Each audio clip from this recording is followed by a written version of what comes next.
নমস্কার বন্ধুরা, welcome to my YouTube channel. আগের দিন ক্লাসে তোমাদেরকে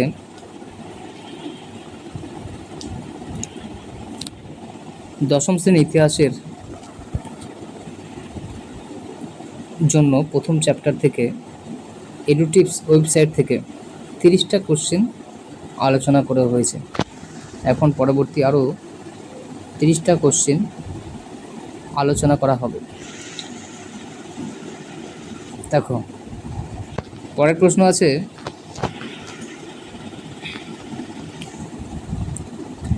ইন্ডিগো কমিশন বা নীল কমিশন, ইন্ডিগো কমিশন বা নীল কমিশন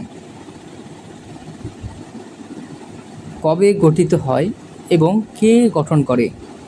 ইন্ডিগো কমিশন বা নীল কমিশন 1860 সালে গঠিত হয়।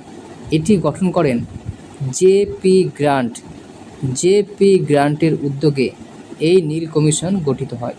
তোমরা সবাই জানো 1859 সালে নদিয়া জেলার চৌগাছাতে নীল বিদ্রোহ শুরু হয়। নীল বিদ্রোহের প্রধান দুই নেতা ছিলেন বিষ্ণুচরণ বিশ্বাস এবং দিগম্বর বিশ্বাস। এই নীল বিদ্রোহের উপলক্ষেই দীনবন্ধু মিত্র নীলদর্পণ নাটকটি রচনা করেন। যে নীলদর্পণ নাটকটিকে পরবর্তীকালে মাইকেল মধুসূদন দত্ত ইংরেজিতে অনুবাদ করেছিলেন। এবার দেখো পরের প্রশ্ন, মোপলা বিদ্রোহ কবে হয়েছিল? মোপলা বিদ্রোহ হয়েছিল 1921 সালে। কোথায়? মালাবার উপকূলে। পরীক্ষায় প্রশ্ন আসবে, মোপলা বিদ্রোহ কোথায় সংঘটিত হয়েছিল? মালাবার উপকূলে। মালাবার উপকূলটি কোথায় আছে? বর্তমানে কেরালা রাজ্যে মালাবার উপকূলটি অবস্থিত। বর্তমানে কেরালা রাজ্যে মালাবার উপকূলটি অবস্থিত। এটি প্রধানত ছিল কৃষক বিদ্রোহ, কিন্তু পরবর্তীকালে এটি ধর্মীয় আন্দোলনের রূপ নিয়েছিল। এবার দেখো পরের প্রশ্ন,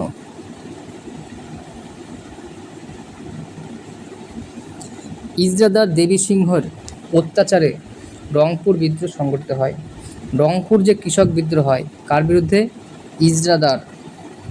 রংপুরের যে ইজরাদার বা জমিদার দেবী সিংহের অত্যাচারের বিরুদ্ধে রংপুর বিদ্রোহ সংঘটিত হয়। পরের প্রশ্ন দেখো 34 নম্বর, বর্তমান ভারত গ্রন্থের রচয়িতাকে? স্বামী বিবেকানন্দ। স্বামী বিবেকানন্দ। এছাড়াও পাশ্চাত্য পরিব্রাজক, এগুলো কিন্তু স্বামী বিবেকানন্দের উল্লেখযোগ্য কয়েকটি গ্রন্থ। স্বামী বিবেকানন্দ নব্য বেদান্তবাদ আদর্শের প্রবর্তক ছিলেন। স্বামী বিবেকানন্দ নব্য বেদান্তবাদ আদর্শের প্রবর্তক ছিলেন। পরবর্তী প্রশ্ন দেখো, ভারতের প্রথম ভাইসরয় কে ছিলেন? ভারতের প্রথম ভাইসরয় ছিলেন Lord Canning. Very very important প্রশ্ন। ভারতের প্রথম ভাইসরয় কে ছিলেন? লর্ড ক্যানিং। 1857 সালে মহাবিদ্রোহ হয়। 1857 সালে মহাবিদ্রোহ হয়। সেই মহাবিদ্রোহের পরে 1858 সালে ভারত শাসন সংস্কার আইন। ভারতের গভর্নর জেনারেল পদটিকে ভারতের ভাইসরয় পদে পরিবর্তন করা হয়। তাই তৎকালীন ভারতের গভর্নর জেনারেল লর্ড ক্যানিং ভারতের প্রথম ভাইসরয় হিসাবে নিযুক্ত হন। তোমরা সবাই মনে রাখবে, ভারতের প্রথম ভাইসরয় ছিলেন লর্ড ক্যানিং। ভাইসরয় কথার অর্থ হলো রাজ প্রতিনিধি। পরের প্রশ্ন, ভারত সভার প্রথম সভাপতি কে ছিলেন? ভারত সভার প্রথম সভাপতি ছিলেন আনন্দ মোহন বসু, কিন্তু ভারত সভা প্রতিষ্ঠা করেছিলেন সুরেন্দ্রনাথ বন্দ্যোপাধ্যায়। ভারত সভা প্রতিষ্ঠা করেছিলেন সুরেন্দ্রনাথ বন্দ্যোপাধ্যায়। তবে এই ভারত সভার প্রথম সভাপতি ছিলেন আনন্দ মোহন বসু। সম্ভবত 1876 সালে ভারত সভা প্রতিষ্ঠিত হয়েছিল। সুরেন্দ্রনাথ বন্দ্যোপাধ্যায়ের উল্লেখযোগ্য বইয়ের নাম a nation in making. Surendranath বন্দ্যোপাধ্যায়ের একটি উল্লেখযোগ্য বইয়ের নাম এ নেশন ইন মেকিং। পরের প্রশ্ন, ভারত সভার প্রাণপুরুষ কে ছিলেন? ভারত সভার প্রাণপুরুষ ছিলেন সুরেন্দ্রনাথ বন্দ্যোপাধ্যায় বা সুরেন্দ্রনাথ ব্যানার্জি। তিনি রাষ্ট্রগুরু নামেও পরিচিত ছিলেন। সুরেন্দ্রনাথ বন্দ্যোপাধ্যায়কে রাষ্ট্রগুরু কাকে বলা হয়? সুরেন্দ্রনাথ বন্দ্যোপাধ্যায়কে বলা হয়। তিনি ভারত সভা প্রতিষ্ঠা করেন, তিনি ভারত সভার প্রাণপুরুষ ছিলেন। তার লেখা বইটির নাম একটু আগে বললাম, এ নেশন ইন মেকিং। পরবর্তী প্রশ্ন দেখো, পরবর্তী প্রশ্ন আছে, বন্দে মাতরম গানটি কে লেখেন? বন্দে মাতরম গানটি লেখেন বঙ্কিমচন্দ্র চট্টোপাধ্যায়। আগের দিন তোমাদের ক্লাসে বলেছিলাম, বন্দে মাতরম গানটি প্রথম লেখেন বঙ্কিমচন্দ্র চট্টোপাধ্যায়। কত সালে? 1875 সালে। বঙ্কিমচন্দ্র চট্টোপাধ্যায় তার আনন্দমঠ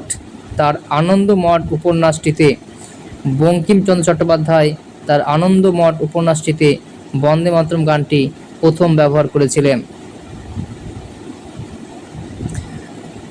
পরবর্তীকালে এই বন্দে মাতরম কথাটি প্রথম জাতীয় পতাকায় ব্যবহার করেছিলেন মাদাম ভিকাজি রুস্তম কামা। তবে বন্দে মাতরম গানটির সুর দিয়েছিলেন যদু ভট্ট। এগুলো তোমরা অবশ্যই মাধ্যমিক পরীক্ষার জন্য মনে রাখবে।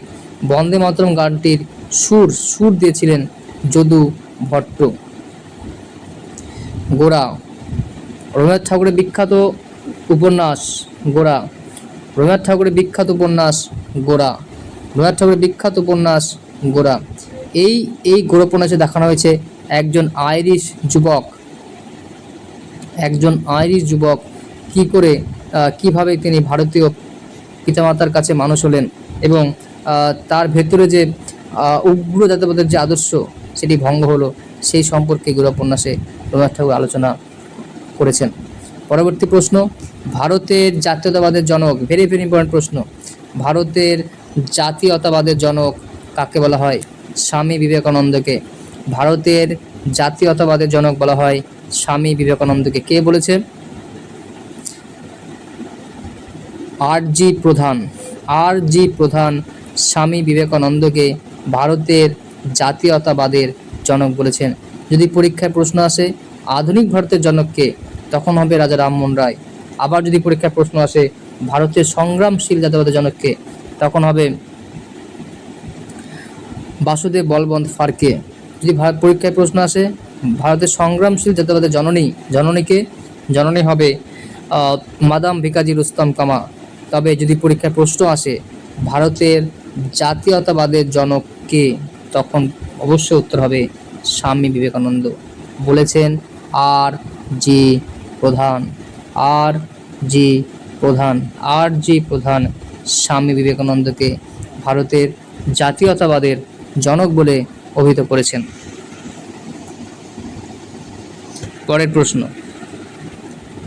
পরের প্রশ্ন, হিন্দু মেলার অপর নাম কি? হিন্দু মেলার অপর নাম চৈত্র মেলা। এটি প্রতিষ্ঠা করেন নবগোপাল মিত্র।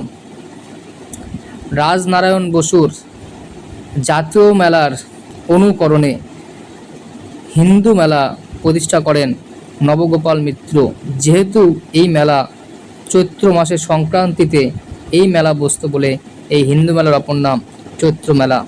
এখানে স্বদেশী সময়কালে বিভিন্ন জিনিসপত্র বিক্রি এবং বিপ্লবীদের মধ্যে মেলবন্ধনের জন্য এই চৈত্র মেলার আরম্ভ হয়েছিল।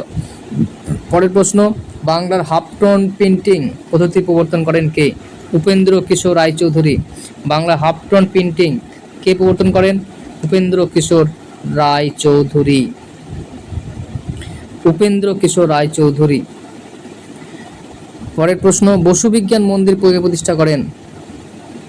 1917 সালে। মনে পড়ছে না, তবুও তোমরা দেখে নেবে বা কমেন্ট সেকশনে জানাবে যে বসু বিজ্ঞান মন্দির জগদীশ চন্দ্র বসু কবে প্রতিষ্ঠা করেন?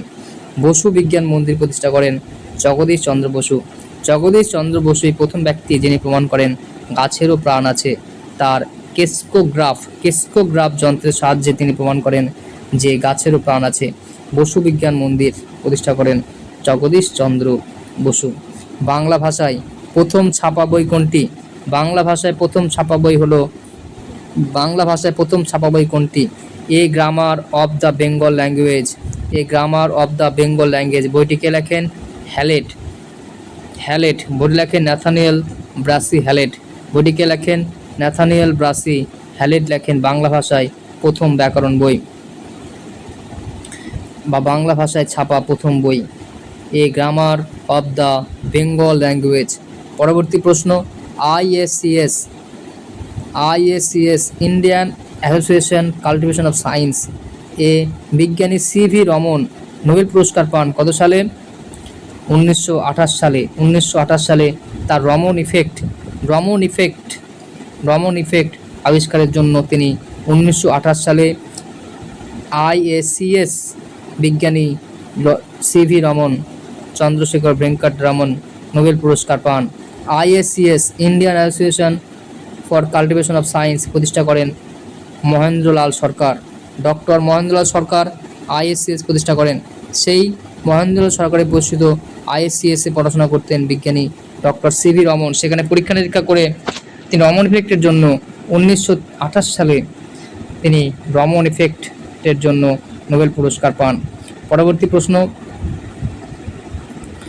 বর্ণ পরিচয় কবে প্রকাশিত হয়? বর্ণ পরিচয় প্রকাশিত হয় 1855 সালে। কে প্রকাশ করেন? ঈশ্বরচন্দ্র বিদ্যাসাগর। কে প্রকাশ করেন বর্ণ পরিচয়? ঈশ্বরচন্দ্র বিদ্যাসাগর। পরবর্তী প্রশ্ন, বিটিআই বা বেঙ্গল টেকনিক্যাল ইনস্টিটিউট প্রতিষ্ঠিত হয় কবে? 1906 সালে। কার উদ্যোগে? তারকনাথ পালিতের উদ্যোগে। এই বিটিআই বা বেঙ্গল টেকনিক্যাল ইনস্টিটিউটে কিন্তু পরবর্তীকালে যাদবপুর বিশ্ববিদ্যালয় নামে পরিচিতি লাভ করে। পরের প্রশ্ন, হিস্ট্রি অফ হিন্দু কেমিস্ট্রি গ্রন্থের লেখককে? প্রফুল্লচন্দ্র রায়। হিস্ট্রি অফ হিন্দু কেমিস্ট্রি গ্রন্থের লেখককে? প্রফুল্লচন্দ্র রায়। পরীক্ষায় কিন্তু প্রশ্ন আসবে যে প্রফুল্লচন্দ্র রায় কোন বিষয়ের বিজ্ঞানী ছিলেন? তিনি হবে কেমিস্ট্রি বা রসায়ন বিষয়ের বিজ্ঞানী ছিলেন। আবার এমনও প্রশ্ন হতে পারে যে জগদীশ চন্দ্র বসু কোন বিষয়ের বিজ্ঞানী ছিলেন? তখন তোমাদের প্রশ্ন উত্তর হবে পদার্থবিদ্যার। জগদীশ চন্দ্র বসু ছিলেন পদার্থবিদ্যার বিজ্ঞানী, আর অপরদিকে প্রফুল্লচন্দ্র রায় ছিলেন রসায়নের বিজ্ঞানী। রসায়ন শাস্ত্রের বিজ্ঞানী ছিলেন প্রফুল্লচন্দ্র রায়। পরের প্রশ্ন, প্রথম বাঙালি সংবাদপত্র প্রকাশক কে ছিলেন? গঙ্গা কিশোর ভট্টাচার্য। তোমাদের আগের দিন বলেছিলাম যে প্রথম বাঙালি সংবাদপত্র প্রকাশক হবে গঙ্গা কিশোর ভট্টাচার্য। তার প্রকাশিত প্রথম সংবাদপত্রের নাম Bangal gazette, not Bengal gazette, Bangal gazette. Ganga Kishore Bhattacharya প্রকাশিত প্রথম সংবাদপত্রের নাম, বাঙালির দ্বারা প্রকাশিত প্রথম সংবাদপত্রের নাম বাঙ্গাল গ্যাজেট। বাঙ্গাল গ্যাজেট। যদি পরীক্ষার প্রশ্ন আসে প্রথম বাংলা সংবাদপত্র কোনটি, তখন হবে সমাচার দর্পণ। প্রথম বাংলা সংবাদপত্রের নাম সমাচার দর্পণ। যদি প্রশ্ন আসে যে প্রথম বাঙালি সংবাদপত্র প্রকাশক গঙ্গা ভট্টাচার্য বা বাঙালির দ্বারা প্রকাশিত প্রথম সংবাদপত্র বাঙ্গাল গ্যাজেট। লাইন ও টাইপ ভেরি ইম্পর্টেন্ট প্রশ্ন, তৈরি করেছিলেন কে? সুরেশচন্দ্র মজুমদার। লাইন ও টাইপ প্রবর্তন করেছিলেন সুরেশচন্দ্র মজুমদার। এবার চলে যায় পরের প্রশ্নে, বাংলা ভাষায় প্রথম চিত্রিত গ্রন্থের নাম কি? বাংলা ভাষায় প্রথম চিত্রিত গ্রন্থের নাম অন্নদামঙ্গল। এই অন্নদামঙ্গলে প্রথম ছবি ব্যবহার করা হয়। বাংলা ভাষার প্রথম বই যেটিতে ছবি ব্যবহার করা হয় বা চিত্র ব্যবহার করা হয় তার নাম অন্নদামঙ্গল। অন্নদামঙ্গল লিখেছেন ভরতচন্দ্রর অন্নদামঙ্গল গ্রন্থেই প্রথম চিত্র ব্যবহার করা হয়। 1800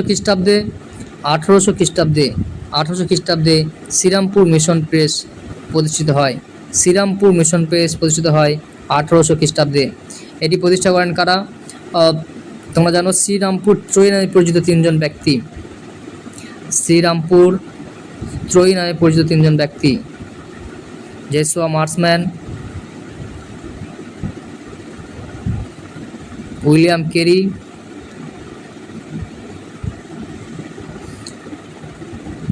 এছাড়া একজন ব্যক্তি আছেন।